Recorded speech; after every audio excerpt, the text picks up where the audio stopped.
family. Today let's talk about the crochet method. I've gotten a lot of questions about starting locks and grooming locks using the crochet method, and I wanted to address some of those questions in a video. I feel like this is going to be a series of videos, so of course if you have any questions that are not addressed in this video, be sure to drop a comment and let me know what to include in the next video. The first thing that I want to say about the crochet method is that it's not new.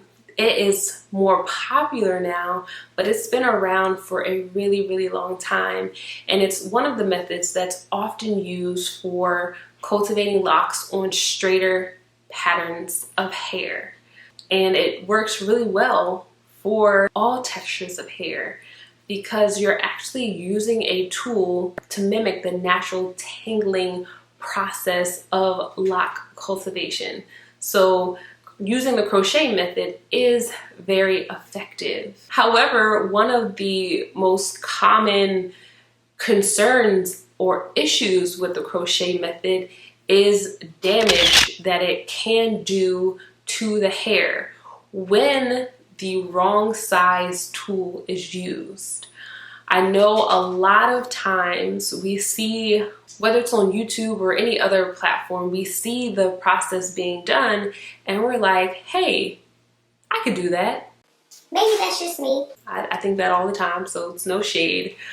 However, we go and we get just a general crochet hook, not necessarily paying attention to what size the hook is, or maybe not even knowing what size the crochet hook is or what the different sizes mean, and we use that crochet hook to practice or try this method that we just have seen, and it ends up causing major damage. For some people, this damage is not seen immediately, and for others it is. So if you are doing the crochet method, be very careful. Please make sure you're using the appropriate sized hook.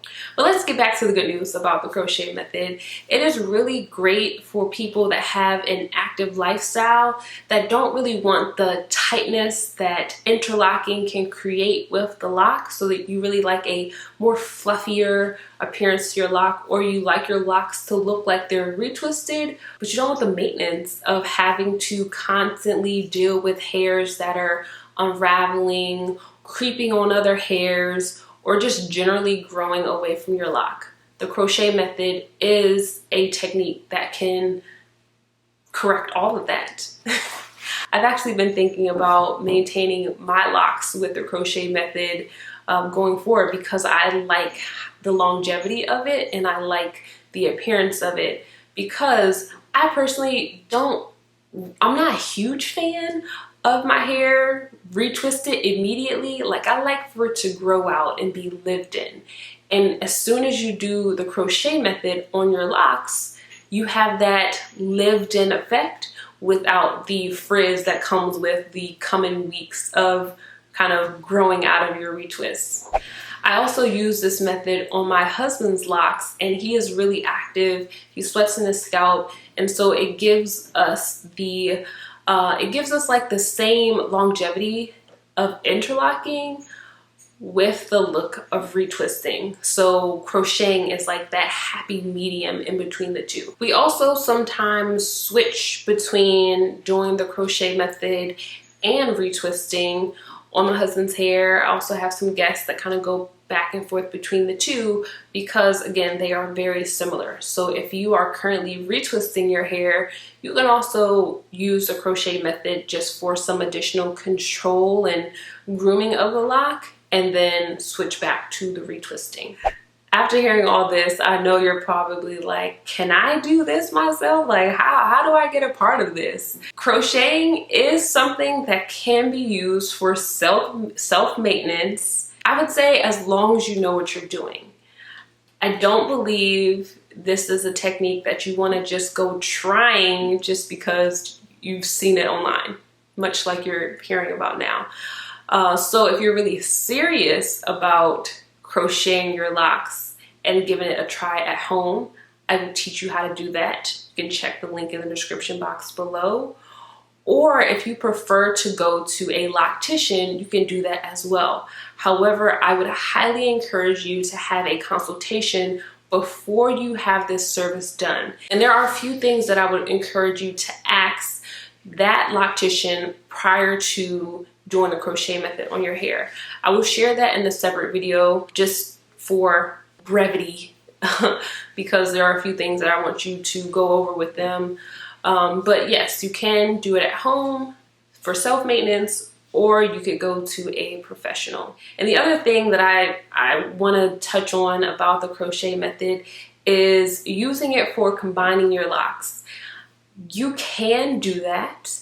I've shown a video of how I combined one of my locks using the crochet technique, or really using a crochet hook, but crocheting. You can use that for combining your locks and giving a really seamless aesthetic. Like, it doesn't even look like your locks have been combined. It looks like it just grew out that way. Even though they may be mature. I will also link a video about that in the description box below. So I hope this helped to address the majority of your questions with the crochet method. Why would you do it? For grooming and a more controlled aesthetic to your lock. Can you do it if you're palm rolling or retwisting your locks? Yes, and you can go back and forth between the two. Will it damage your locks? It can potentially if you're not using the right size crochet hook. So again, if you would like to learn how to perform the crochet technique on yourself at home, you can check the link below in the description box. Or if you're looking to have the crochet method done on your locks for grooming, stay tuned for the video of questions to ask that loctician prior to having that service performed on your hair. If there's anything I missed, again, drop those below. And as always, wishing you peace, love, and good vibes.